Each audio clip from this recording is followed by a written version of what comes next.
ಬಿಜೆಪಿಯ ಮತ್ತೊಬ್ಬ ಶಾಸಕ ಜೈಲು ಸೇರಿದ್ದಾರೆ. ಲಂಚ ಸ್ವೀಕರಿಸಿದ ಆರೋಪವನ್ನು ಎದುರಿಸ್ತಾ ಇರೋ ಎಂಎಲ್ಎ ಸಂಪಂಗಿ ಜಾಮೀನು ರದ್ದಾಗಿದ್ದು ನ್ಯಾಯಾಂಗ ಬಂಧನಕ್ಕೆ ಒಪ್ಪಿಸಲಾಗಿದೆ. ಕಟ್ಟ ಕೃಷ್ಣಯ್ಯ ಶೆಟ್ಟಿ ಹಾಗೂ ಬಿಎಸ್ವೈ ಜೊತೆಗೆ ಸಂಪಂಗಿ ಕೂಡ ಸೆಂಟ್ರಲ್ ಜೈಲು ಸೇರಿದ್ದಾರೆ.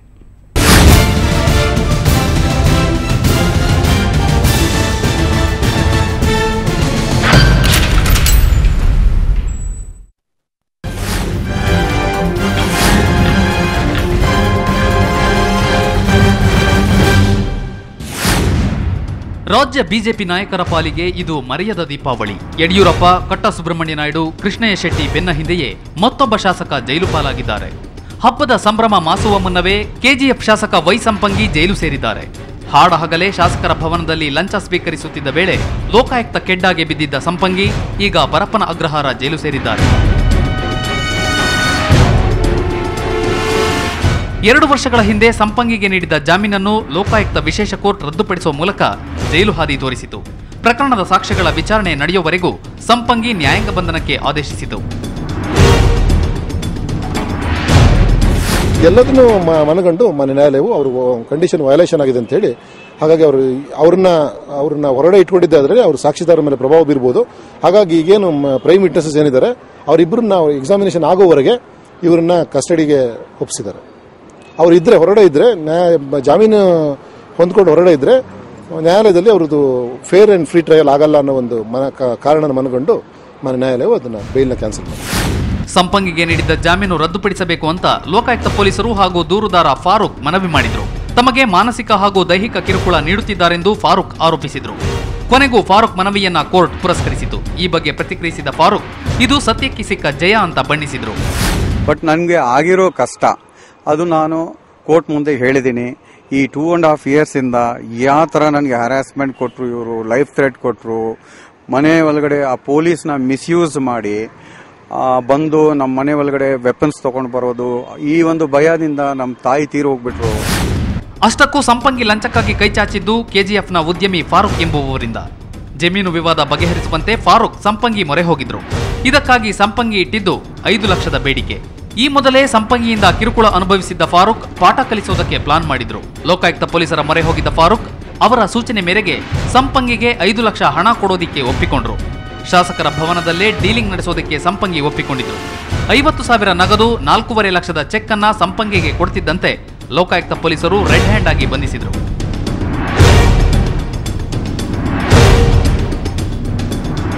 ಆದ್ರೆ ಚಾಣಾಕ್ಷ ಸಂಪಂಗಿ ಜೈಲು ತಪ್ಪಿಸಿಕೊಂಡು ಆಸ್ಪತ್ರೆಗೆ ದಾಖಲಾಗಿದ್ರು. ಜಾಮೀನು ಪಡೆದು ಹೊರಬಂದಿದ್ರು. ತನಿಖೆಗೆ ನೇಮಿಸಿದ ಸದನ ಸಮಿತಿಯು ಸಂಪಂಗಿಗೆ ಕ್ಲೀನ್ ಚಿಟ್ ನೀಡಿತ್ತು. ಫಾರೂಕ್ ಹಾಗೂ ಸಾಕ್ಷಿಗಳ ಮೇಲೆ ಬೆದರಿಕೆಯೊಡ್ಡಿದ ಆರೋಪವೂ ಸಂಪಂಗಿ ಕೊರಳಿಗೆ ಸುತ್ತಿಕೊಂಡಿತ್ತು. ಪ್ರಕರಣ ನಡೆದು 2 ವರ್ಷಗಳ ನಂತರ ಸಂಪಂಗಿ ಜೈಲು ಸೇರಿದ್ದಾರೆ. ಜನಪ್ರತಿನಿಧಿಗಳ ಗೌರವ ಘನತೆ ಎತ್ತಿ ಹಿಡಿಯಬೇಕಾದ ಶಾಸಕರ ಭವನದಲ್ಲೇ ಲಂಚಕ್ಕೆ ಕೈಯೊಡ್ಡಿದ ಸಂಪಂಗಿ ಈಗ ಕಂಬಿ ಎಣಿಸುವಂತಾಗಿದ್ದು ಭ್ರಷ್ಟ ಜನಪ್ರತಿನಿಧಿಗಳಲ್ಲಿ ಮತ್ತಷ್ಟು ನಡುಕ ಹುಟ್ಟಿಸಿದೆ.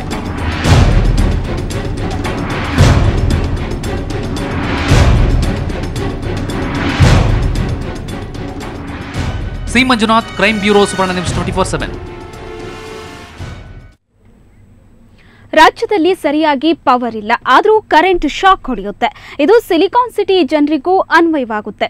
ಹೌದು, ಇವತ್ತಿಂದಲೇ ವಿದ್ಯುತ್ ದರ ಏರಿಕೆಯಾಗಿದೆ. ರಾಜ್ಯದ ಜನತೆಗೆ ಇನ್ನೊಂದು ಶಾಕ್. ಲೋಡ್ ಶೆಡ್ಡಿಂಗ್ ಬಿಸಿಯ ನಡುವೆಯೇ ವಿದ್ಯುತ್ ದರ ಏರಿಕೆಯ ಬಿಸಿ ತಟ್ಟಿದೆ. ಪ್ರತಿ ಯೂನಿಟ್ಗೆ 10 ಪೈಸೆ ಹೆಚ್ಚಳಕ್ಕೆ ಕೆಇಆರ್ಸಿ ಒಪ್ಪಿಗೆ ನೀಡಿದೆ. ಎಸ್ಕಾಂ ವ್ಯಾಪ್ತಿಯಲ್ಲಿ ವಿದ್ಯುತ್ ದರಗಳ ಸರಾಸರಿ 27 ಪೈಸೆ ಹಾಗೂ ಬೆಸ್ಕಾಂ ವ್ಯಾಪ್ತಿಯಲ್ಲಿ 29 ಪೈಸೆ ಹೆಚ್ಚಳಕ್ಕೆ ಗ್ರೀನ್ ಸಿಗ್ನಲ್ ನೀಡಲಾಗಿದೆ ಅಂತ ಕೆಇಆರ್ಸಿ ಅಧ್ಯಕ್ಷ ಶ್ರೀನಿವಾಸ ಮೂರ್ತಿ ಪ್ರಕಟಿಸಿದರು.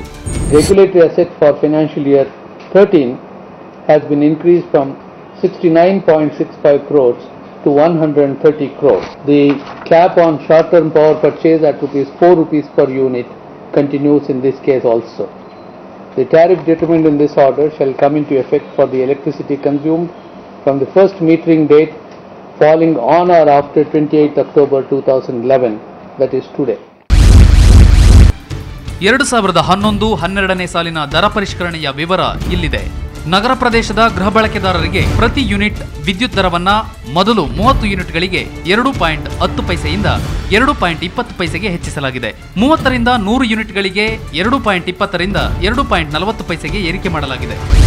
ವಾಣಿಜ್ಯ ಬಳಕೆಯ ವಿದ್ಯುತ್ಗೆ ಮೊದಲ 50 ಯೂನಿಟ್ಗಳಿಗೆ 5.60ರಿಂದ 6ಕ್ಕೆ ಏರಿಕೆಯಾಗಿದೆ.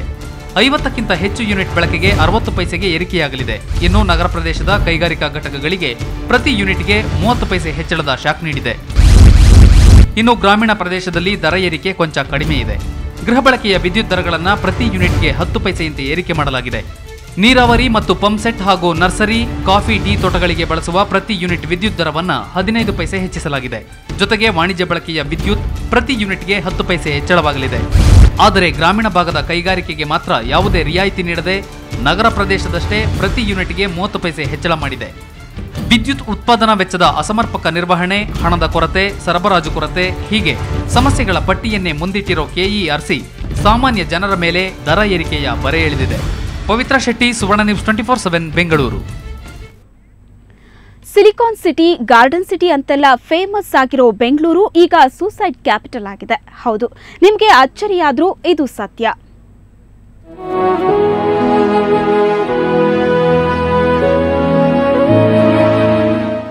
ಬೆಂಗಳೂರು ಈಗ ಆತ್ಮಹತ್ಯಾ ನಗರಿ. ಸೂಸೈಡ್ ಕೇಸ್ಗಳಲ್ಲಿ ಬೆಂಗಳೂರು ನಂಬರ್ 1. ಸಿಲಿಕಾನ್ ಸಿಟಿ ಈಗ ಸೂಸೈಡ್ ಕ್ಯಾಪಿಟಲ್. ಎಸ್, ಬೆಂಗಳೂರು ದೇಶದ ಸೂಸೈಡ್ ಕ್ಯಾಪಿಟಲ್ ಅಂತ ಹೇಳ್ತಿರೋದು ನ್ಯಾಷನಲ್ ಕ್ರೈಮ್ ರೆಕಾರ್ಡ್ಸ್. ಭಾರತದಲ್ಲಿ ನಡೆಯೋ ಅಪರಾಧಗಳ ಅಂಕಿ ಅಂಶ ಸಂಗ್ರಹಿಸಿರೋ ನ್ಯಾಷನಲ್ ಕ್ರೈಮ್ ಬ್ಯೂರೋ ಬಿಡುಗಡೆ ಮಾಡಿರೋ ಮಾಹಿತಿ ಬೆಚ್ಚಿ ಬೀಳಿಸುವಂತಿದೆ. ಉದ್ಯಾನ ನಗರಿ ಸಿಲಿಕಾನ್ ಸಿಟಿ ಅಂತ ಹೆಸರು ಪಡೆದಿರೋ ಬೆಂಗಳೂರು ಈಗ ಸೂಸೈಡ್ ಕ್ಯಾಪಿಟಲ್ ಆಗಿದೆ.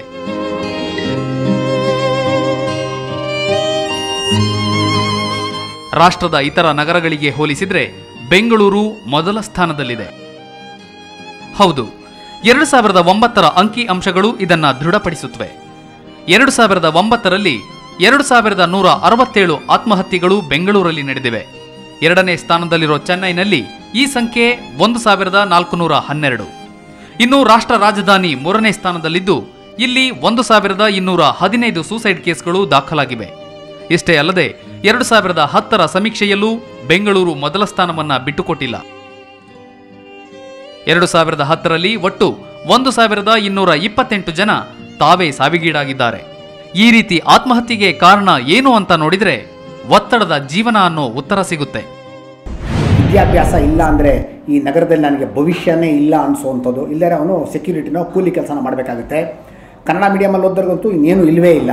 ಇದ್ರ ಜೊತೆಗೆ ನಾನು ಜೀವನದಲ್ಲಿ ಬೇಗನೆ ಗುರಿ ಮುಟ್ಟಬೇಕು, ಸಾಧಿಸಬೇಕು ಅನ್ನೋ ಛಲದಿಂದ ಹೊರಟು ಆಗದೇ ಇದ್ದಾಗ ಈ ದಾಂಪತ್ಯ ವ್ಯಸ, ಇವೆಲ್ಲ ಕಾರಣಗಳಿಂದ ಬಹುಶಃ ನಮ್ಮ ನಗರದಲ್ಲಿ ಹೆಚ್ಚು ಆತ್ಮಹತ್ಯೆಗಳನ್ನು ಕಾಣ್ತಾರೆ. ಮತ್ತು ಬೆಚ್ಚಿ ಬೀಳಿಸುವ ವಿಷಯ ಅಂದ್ರೆ ಭಾರತದ 35 ಬೇರೆ ಬೇರೆ ನಗರಗಳಲ್ಲಿ ಆಗುತ್ತಿರುವ ಆತ್ಮಹತ್ಯೆಗಳ ಸಂಖ್ಯೆಗೆ ಬೆಂಗಳೂರು, ಚೆನ್ನೈ ಮತ್ತು ನವದೆಹಲಿಯ ಸಂಖ್ಯೆಗಳು ಸಮನಾಗಿವೆ. ಜೊತೆಗೆ ಈ ನಗರಗಳಲ್ಲಿ ಪ್ರತಿ 15 ನಿಮಿಷಕ್ಕೊಮ್ಮೆ ಒಬ್ಬರು ಆತ್ಮಹತ್ಯೆ ಮಾಡಿಕೊಳ್ಳುತ್ತಿದ್ದಾರೆ. ಹೀಗಂತ ವರದಿಯಲ್ಲಿ ಪ್ರಸ್ತಾಪಿಸಲಾಗಿದೆ. ಆತ್ಮಹತ್ಯೆಗಳಿಗೆ ಕಾರಣವಾಗಿರುವ ಅಂಶಗಳಲ್ಲಿ ಕೌಟುಂಬಿಕ ಕಲಹದ್ದೇ ಮೇಲುಗೈ. ಒಟ್ಟಾರೆ ಅಭಿವೃದ್ಧಿಯಲ್ಲಿ ಏಷ್ಯಾದಲ್ಲೇ ನಂಬರ್ 1 ಸ್ಥಾನದಲ್ಲಿರೋ ಬೆಂಗಳೂರು ಈಗ ಆತ್ಮಹತ್ಯೆ ಮಾಡಿಕೊಳ್ಳುವವರ ಪಟ್ಟಿಯಲ್ಲೂ ಪ್ರಥಮ ಸ್ಥಾನದಲ್ಲಿರೋದು ಮಾತ್ರ ಆತಂಕದ ವಿಷಯವಾಗಿದೆ. ರವಿಕುಮಾರ್, ಕ್ರೈಮ್ ಬ್ಯೂರೋ, ಸುವರ್ಣ ನ್ಯೂಸ್ 24/7 ಬೆಂಗಳೂರು.